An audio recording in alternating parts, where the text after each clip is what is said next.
Amén. ¿Cómo están mis hermanos? Bien. Bien, Dios les bendiga.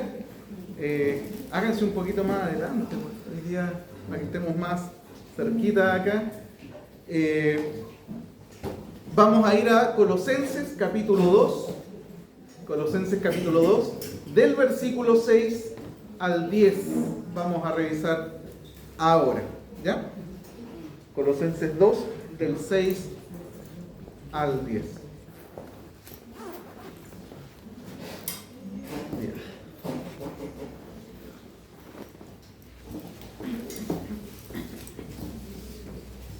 ¿Lo tienen, no es cierto? ¿Sí? Amén.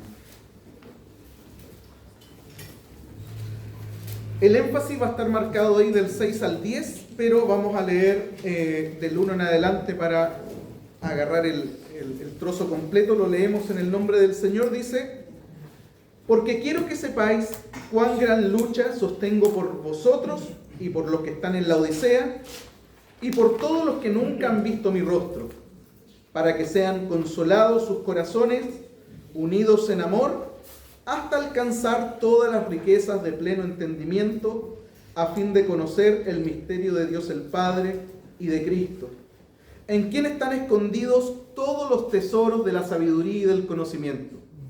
Y esto lo digo para que nadie os engañe con palabras persuasivas, porque aunque estoy ausente en cuerpo, no obstante en espíritu estoy con vosotros, gozándome y mirando vuestro buen orden y la firmeza de vuestra fe en Cristo.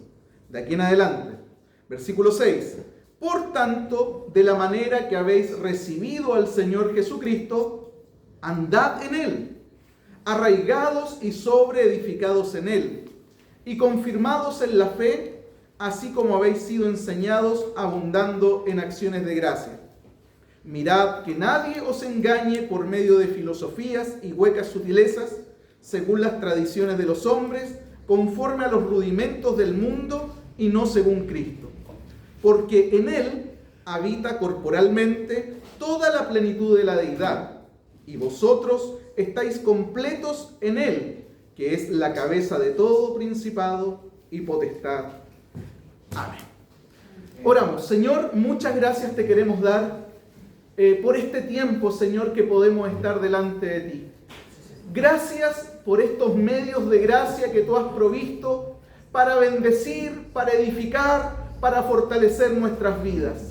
Señor, tú desde la mañana, desde el discipulado, has estado bendiciendo nuestras vidas, hablándonos, ministrándonos, exhortándonos, fortaleciendo nuestras vidas, nuestros corazones. Señor, a través de la comunión, del poder ver a nuestros hermanos, de poder abrazarles, de poder ver cómo estamos, Señor, avanzando en el camino de fe. Señor, y también ahora, a través de la alabanza y a través de la predicación de tu palabra nuevamente. Señor, abre nuestro oído espiritual. Señor, estamos disponibles y dispuestos para que tú nos hables. Bendícenos por intermedio de tu palabra. Señor, ayúdanos a poder darnos a entender. Ayúdanos a poder comprender lo que tú en esta hora quieres hablar a cada uno de nosotros. En el nombre de Jesús te lo pedimos. Amén. Amén.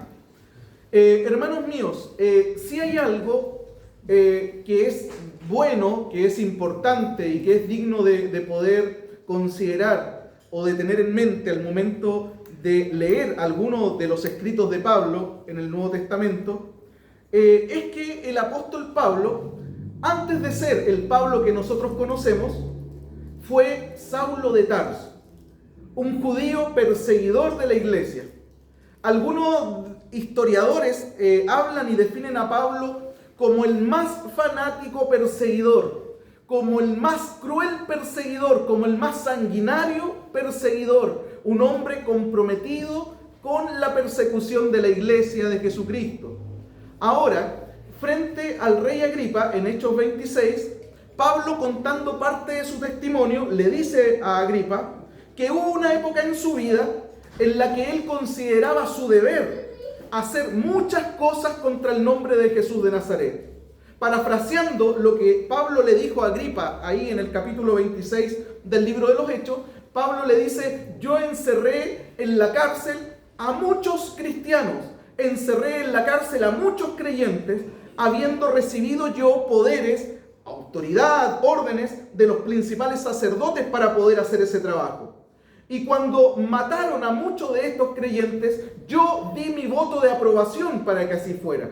Muchas veces, Agripa, cuando pillábamos a algunos de estos cristianos, de estos hombres, en las sinagogas judías, nosotros los castigábamos, los torturábamos, y a muchos de ellos yo forcé a que blasfemaran el nombre de Cristo.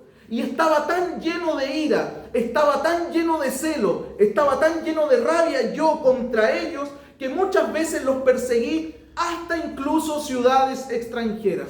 Eso es lo que Pablo le cuenta a Agripa. Y yo no sé si pudimos poner atención un poco, mis hermanos, si escucharon las palabras, porque esas son palabras de Pablo contando su testimonio al rey Agripa.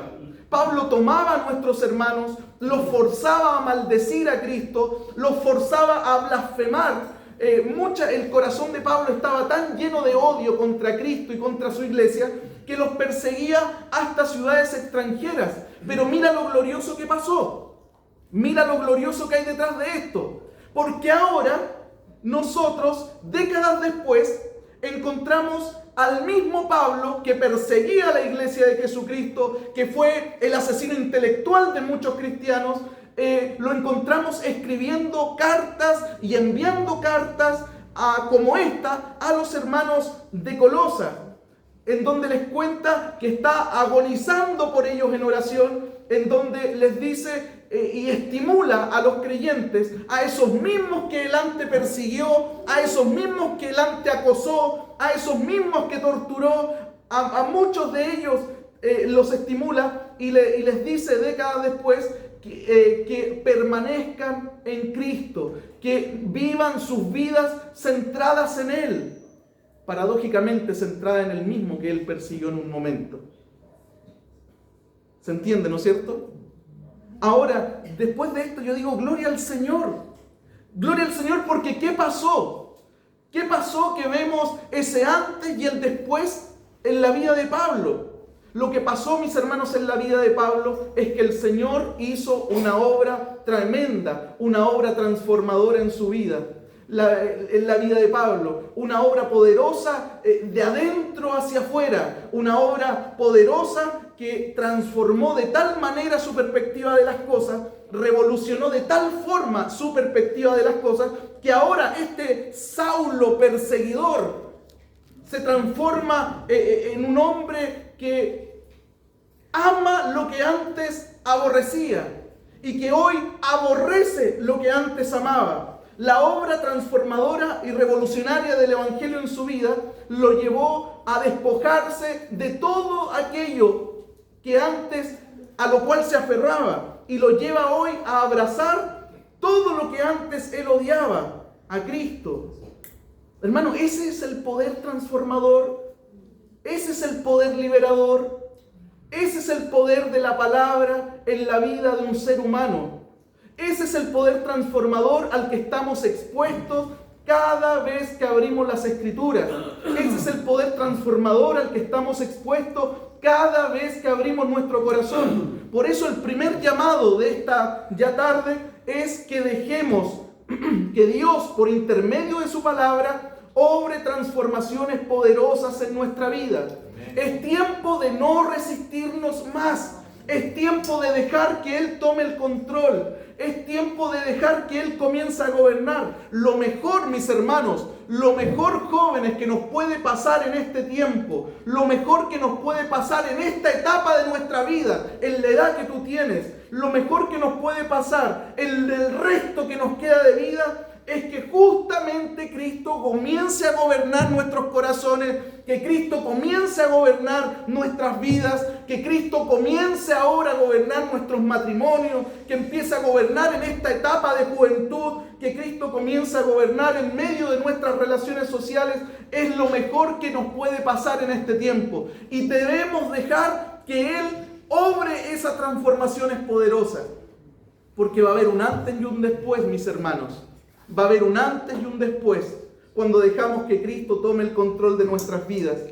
En Filipenses capítulo 3, hablando Pablo, dice que todas las cosas que antes eran objeto de gloria para él, que todas aquellas cosas en las que se gloriaba antes de ser cristiano, cuando era judío, dice que hoy las mira como basura, que hoy las considera como estiércol, al compararlas con Cristo.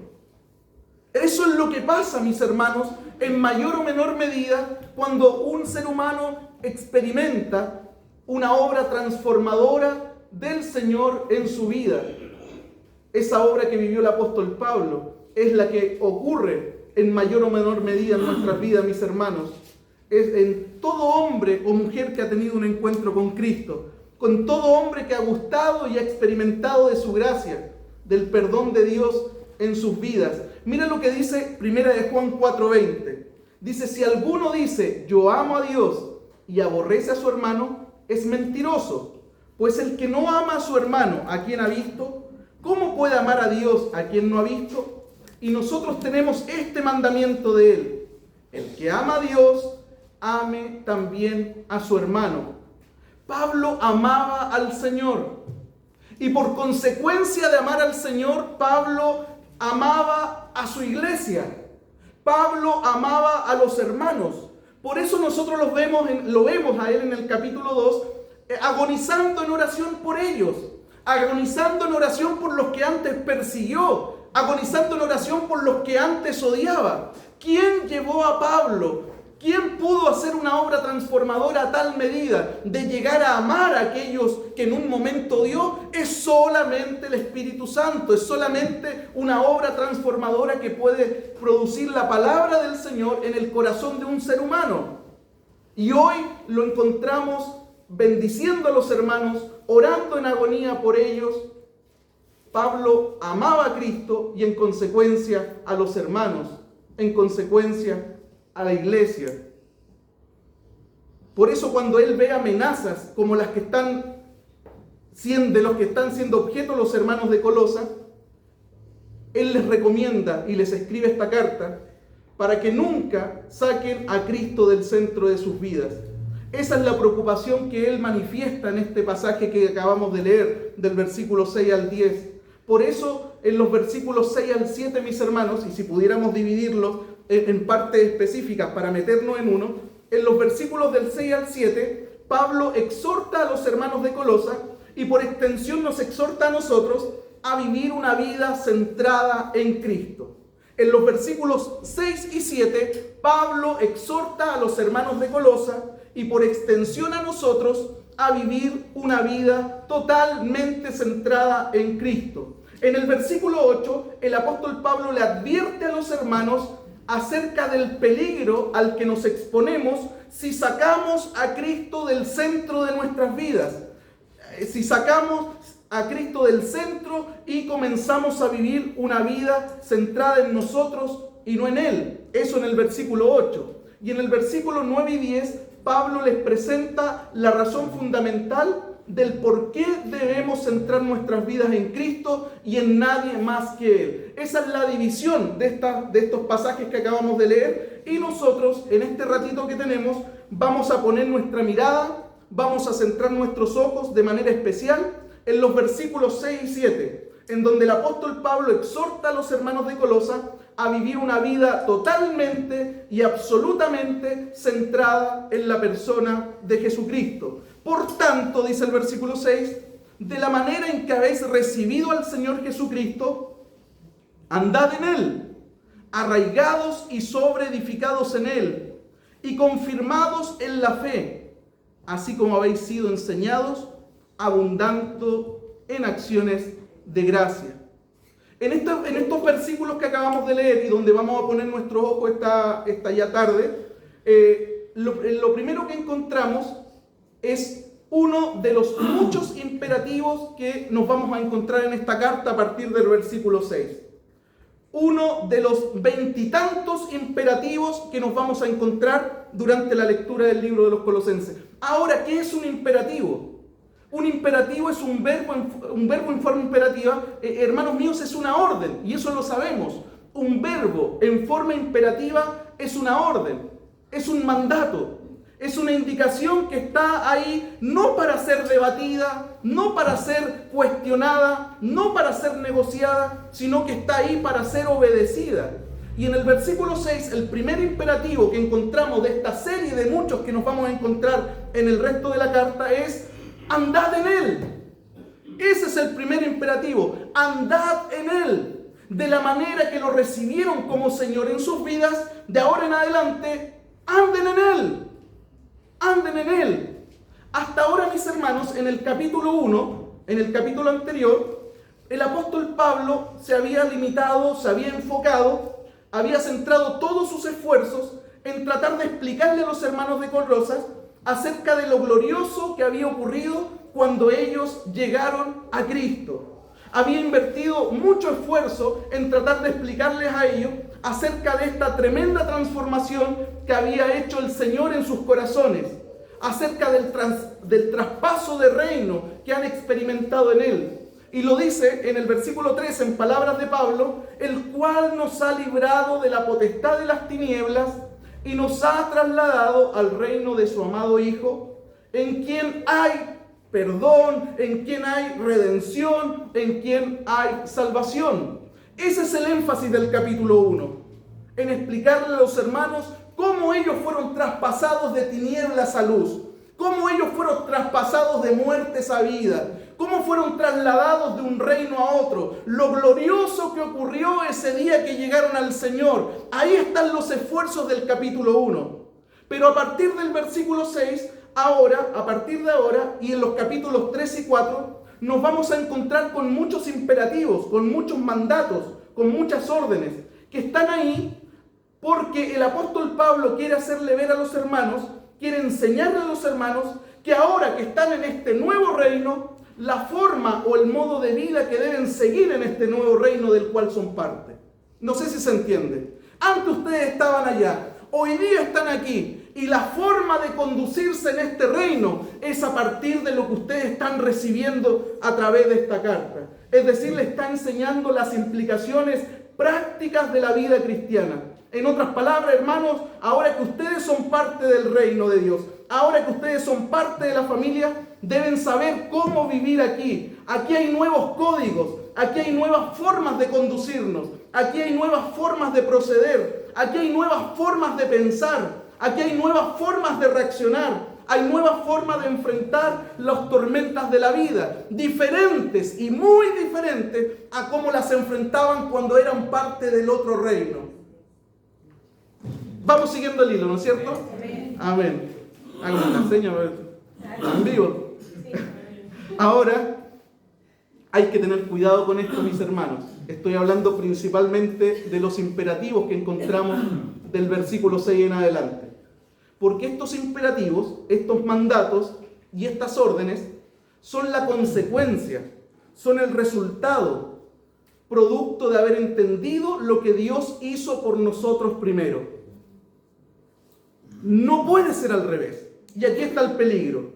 En otras palabras, nosotros no obedecemos a Dios para ser aceptados por Él.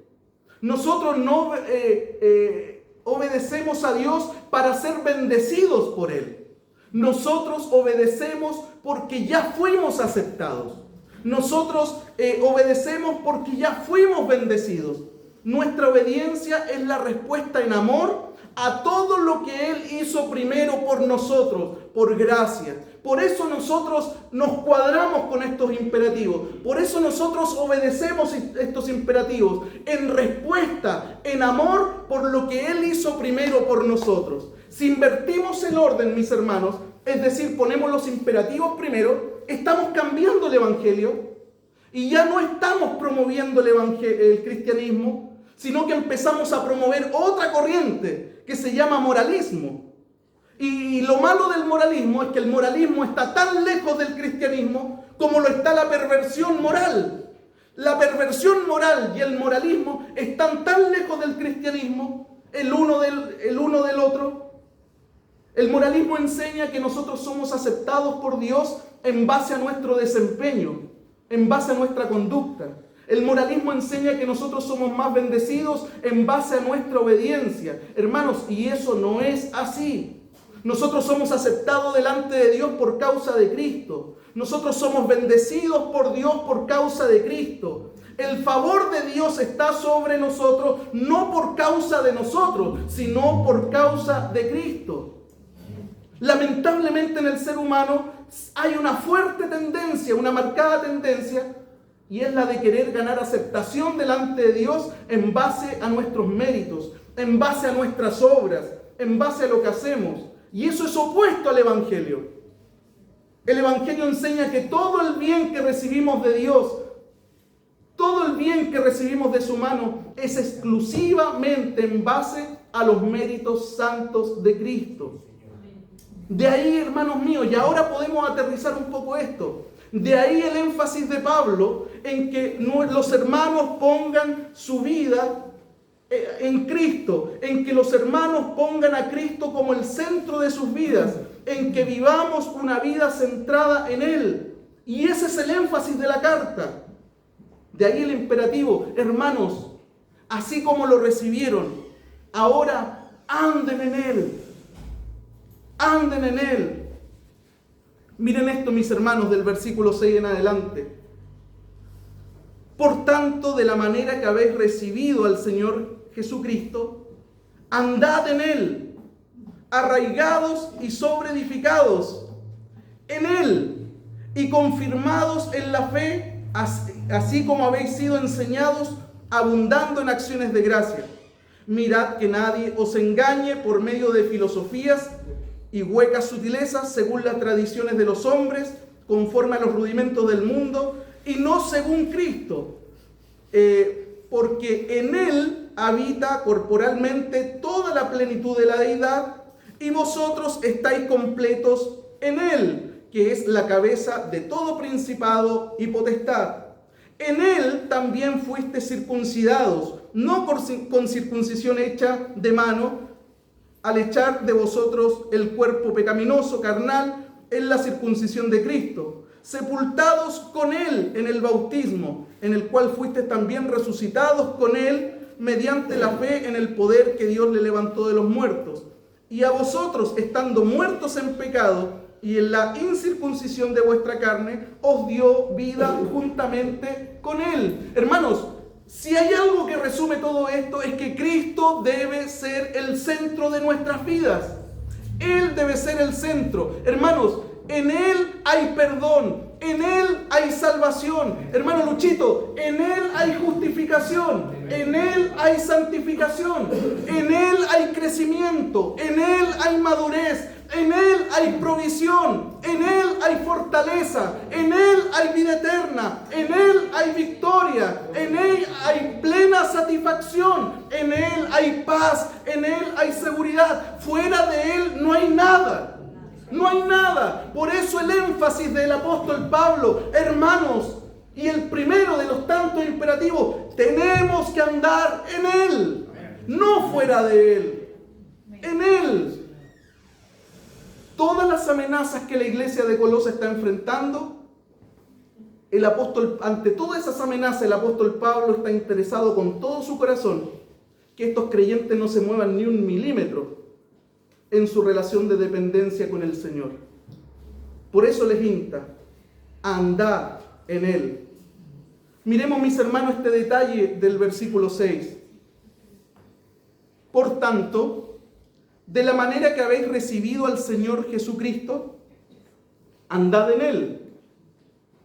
En otras palabras, así como se dio inicio a nuestra vida cristiana, cuando Cristo llegó a nuestras vidas como Señor, continuemos nuestras vidas andando en Él hasta el final.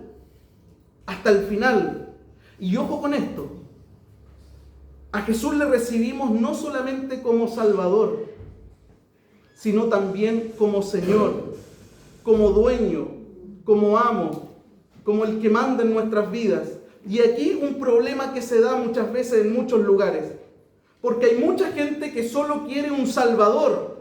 Es decir, alguien que le ayude. Hay gente que solo quiere un Salvador, alguien que me socorra, alguien que me favorezca. alguien que haga algo por mí, un benefactor, un médico de cabecera, un cajero automático. Hay mucha gente que solo está interesado en tener un salvador, pero no están interesados y no quieren al Señor, al que manda, al que ordena, al que dirige, al que gobierna, al que demanda de nosotros. Hermanos, que Cristo sea el que establezca nuestros valores, que Cristo sea el que guíe nuestros pensamientos, que Cristo sea el que dirija nuestra conducta, que Cristo sea el que defina nuestras prioridades. No se trata solo de vivir con Cristo, de andar con Cristo, sino que se trata de andar en Él, de andar en Él. Eso significa hacer de Él nuestra atmósfera de vida. Hacer de Él nuestra atmósfera de vida, vivir en dependencia de Él, vivir para la gloria de Él, vivir siguiendo las pisadas de Él. En 1 de Juan capítulo 2 dice, el que dice que permanece en Él, debe andar como Él anduvo. Mira mi hermano cómo el apóstol Pablo define este andar en Él. Por tanto, versículo 6, de la manera que habéis recibido al Señor Jesucristo, andad en Él. ¿Cómo? Versículo 7, arraigados y sobreedificados en Él y confirmados en la fe. Arraigados y sobreedificados en Él y confirmados en la fe. La primera palabra que usa el apóstol Pablo en el versículo 7 es el verbo arraigados, que tiene que ver con enraizados en Él o plantados en Él. Miren el detalle de este verbo arraigados, porque este verbo arraigados está en voz pasiva. ¿Qué significa eso? ¿Qué significa que un verbo esté en voz pasiva o en voz activa? Miren, notemos este detalle. Porque si notamos este detalle, algo se nos va a abrir con respecto a esto. En algo vamos a ser edificados con respecto a esto. Mire, cuando un verbo está en voz activa, es el sujeto de la oración el que realiza la acción del verbo. Cuando un verbo está en voz activa, es el sujeto de la oración el que realiza la acción del verbo. Ejemplo, Pedrito lanzó la pelota al aro. Ese verbo lanzar está en voz activa. ¿Por qué? Porque es el sujeto el que está realizando la acción del verbo. Voz activa. Ahora, por el contrario, si nosotros decimos a Pedrito le lanzaron la pelota, ese verbo está en voz pasiva. ¿Por qué? Porque el sujeto, Pedrito, no es el que está realizando la acción. Fue otro el que realizó la acción y por consecuencia le llegó a Pedrito. Ese es un verbo en voz pasiva. Volvamos al versículo 7. Dijimos que arraigados está en voz pasiva. ¿Qué significa eso, mis hermanos? Significa que no fuimos nosotros los que nos arraigamos, no fuimos nosotros los que nos plantamos, no fuimos nosotros los que nos enraizamos a nosotros mismos en Cristo. Fue Dios mismo el que nos plantó, fue Dios mismo el que nos enraizó, fue Dios mismo el que nos arraigó, el que nos plantó ahí en el terreno de la gracia, que es en Cristo. Fue Él. Fue Él. No fuimos nosotros, fue Él. Y ese terreno en el que Él nos plantó, que es en Cristo, tiene todo, absolutamente todo lo que necesitamos. Ese terreno en el cual fuimos plantados por Él, tiene todos los nutrientes, tiene toda la fertilidad para que podamos crecer, para que podamos madurar, para que podamos dar fruto, para que estemos fuertes y estables durante nuestra vida cristiana. ¿Cuántos dicen amén? Amén. La segunda palabra que usa Pablo en el versículo 7 es sobreedificados. Ese verbo, al igual que el anterior, está en voz pasiva. ¿Qué significa eso, mis hermanos? Lo que significa eso es que no solamente fuimos plantados por Él, sino que no solamente fuimos enraizados por Él en Cristo, sino que también ahora continuamos siendo edificados en Él. Es decir, el que nos plantó en Cristo sigue edificando, sigue trabajando en nuestras vidas. Por eso en Filipenses capítulo 1 el apóstol Pablo dice: y estoy seguro de que Dios, quien comenzó la buena obra en ustedes, la continuará hasta que quede completamente terminado el día en que Cristo vuelva. No sé si esto les trae alegría o no. No sé si lo estamos comprendiendo en su total dimensión o no. No sé si esto trae contentamiento al corazón de nosotros o no. Saber que Dios no nos ha desamparado después de nuestra conversión. De que no llegamos a Él y nos dejó libre. Ya vayan, corran, crezcan como puedan. No ha sido así. Después de recibirlo por la fe, después de abrazarlo por la fe, Él no es un Dios ausente. Él no ha sido un Dios distante. Él no ha sido un Dios ajeno a nuestras vidas. Él no ha sido un Dios ajeno a nuestras realidades. No ha sido un Dios ajeno a nuestros padecimientos. Él no es un Padre ausente. Es un Dios cercano que está trabajando en la edificación de la vida de sus hijos. Él hizo una obra para traernos de muerte a vida. Y ahora que estamos aquí, sigue haciendo una obra para perfeccionarnos en su Hijo Jesucristo. No nos ha dejado solos, no nos trajo para nada. Sigue trabajando, el mismo que nos trajo de muerte a vida, sigue trabajando para que seamos perfeccionados, para que seamos más parecidos a su Hijo Jesucristo. En la medida que andamos en Cristo, mis hermanos, somos sobreedificados en Él. ¿Por qué de repente hay tanta gente que no crece dentro de la iglesia evangélica? ¿Por qué de repente vemos que hay tanta gente estancada dentro de las iglesias evangélicas? La pregunta es: ¿andarán en Él o andarán en su propio camino? ¿Andarán en Él o andarán en sus propias voluntades? Amados hermanos, si nosotros vivimos bajo el señorío de Cristo, si Él es nuestro Señor, si Él es el que manda y nosotros obedecemos por amor a lo que hizo, no por miedo a que nos pase algo malo, inevitablemente, hermanos, inevitablemente, más temprano que tarde, ese cristiano va a crecer, ese cristiano va a madurar, ese cristiano va a dar fruto, sí o sí. Primero, porque está plantado en el lugar correcto. Y segundo, porque es Dios mismo el que está trabajando en su perfeccionamiento. Hermano, los árboles no crecen y fructifican solos. Los árboles no pueden crecer porque ellos toman la decisión de crecer. Por más fuerza que un árbol haga, por más empeño que le ponga, ellos no pueden crecer por su sola determinación a crecer. El árbol crece porque está plantado en el lugar correcto. En ese lugar correcto se nutre. En ese lugar correcto se alimenta. En ese lugar correcto solidifica. En ese lugar correcto echa raíces. Y ese lugar correcto, hermanos míos, ese terreno fértil para nosotros es nuestro Señor Jesucristo. Por eso el mandato es: anden en Él. Anden en Él. Fuera de Él no hay nada de lo que hemos dicho. No hay nada. En Él estamos completos. Si alguno de nosotros quiere crecer, si alguno de nosotros quiere madurar, si alguno de nosotros quiere dar fruto, si alguno de nosotros quiere ser fortalecido en su hombre interior, debemos andar en Él. Debemos andar en Él. Versículo 7. Arraigados y sobreedificados en Él, y confirmados en la fe. Este tercer verbo también está en voz pasiva, y esto es tremendo.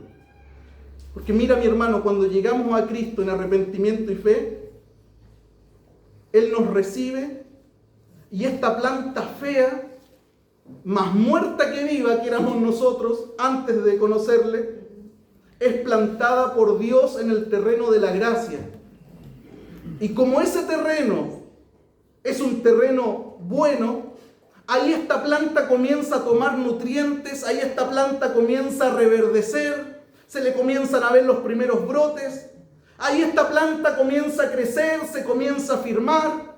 Ahí en ese terreno esta planta cuyas varillas son débiles comienzan a fortalecerse y comienzan a esas ramitas a hacerse ramas y troncos más fuertes y firmes, a tal punto que esa planta que llegó más muerta que viva comienza a dar frutos.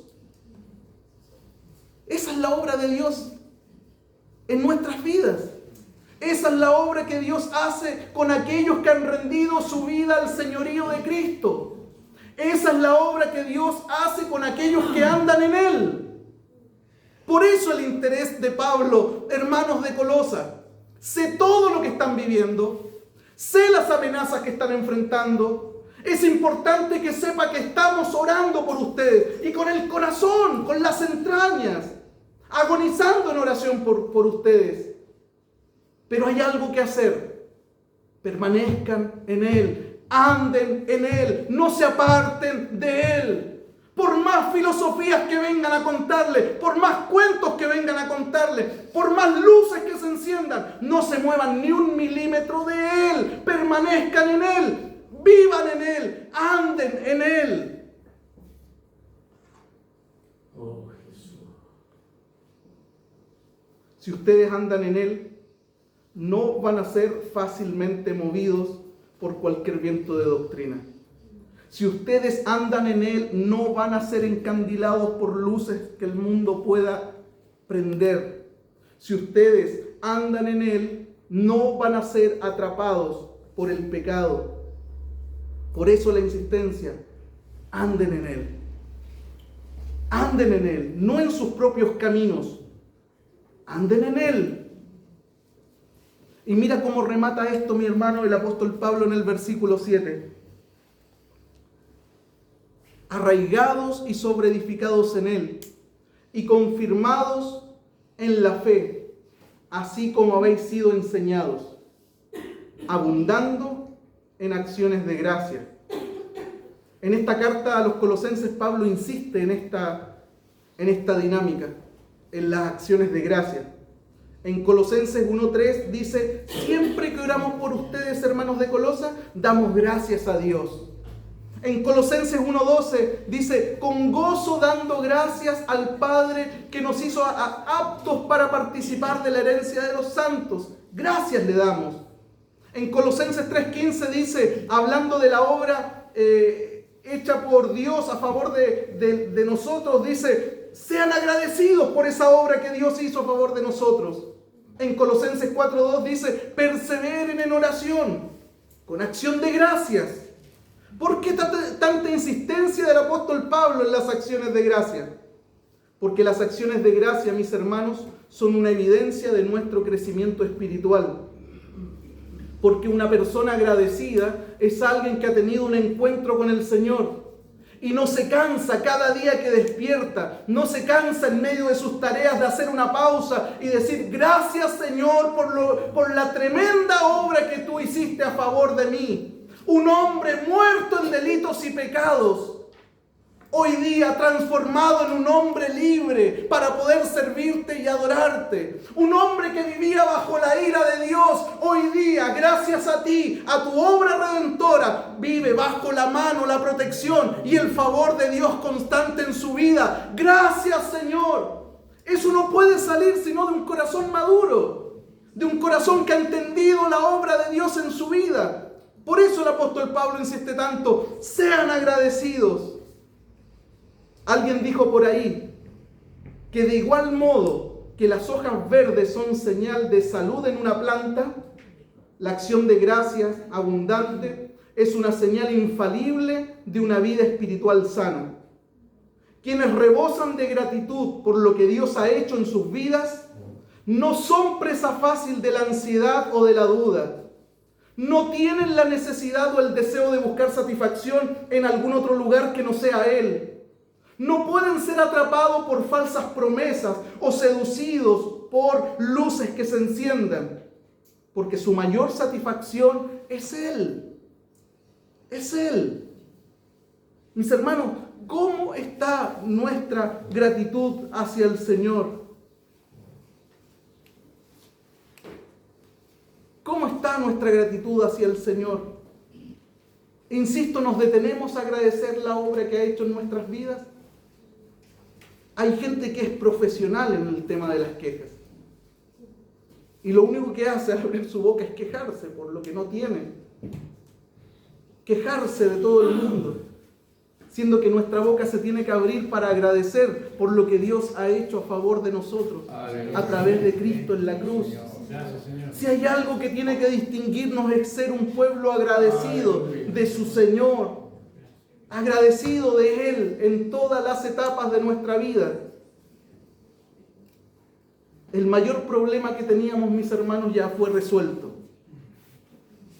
Íbamos a pasar la eternidad sin Él. Ese era nuestro mayor y principal problema.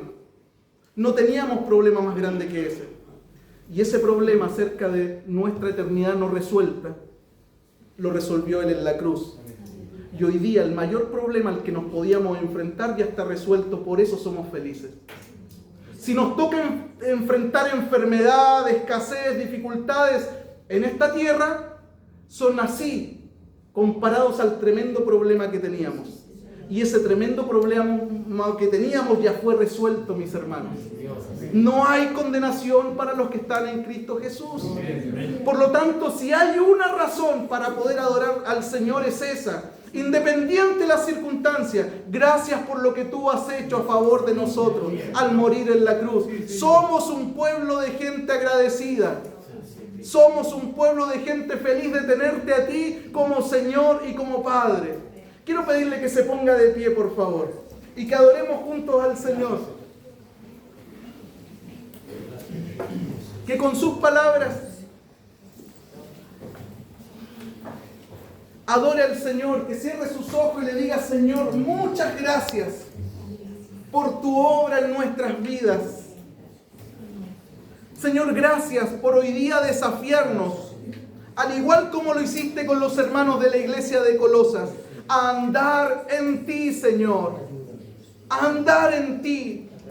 No queremos andar en nuestros propios caminos, no queremos andar de acuerdo a nuestra propia prudencia. Queremos ser leales a ti, obedientes a ti, y obedientes por amor, por lo que tú hiciste. Obedientes no por querer ganar un premio, no por ser favorecidos, porque ya hemos sido favorecidos, ya hemos sido bendecidos, ya estamos sentados en lugares celestiales con Cristo. Sino obedecer por amor, andar en ti, por amor, por gratitud a lo que tú has hecho en nuestras vidas, Señor.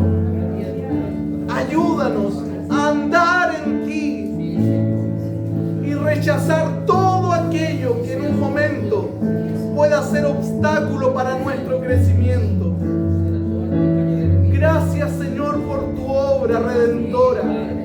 Gracias, Señor, por en este tiempo trabajar en nuestras vidas, Señor.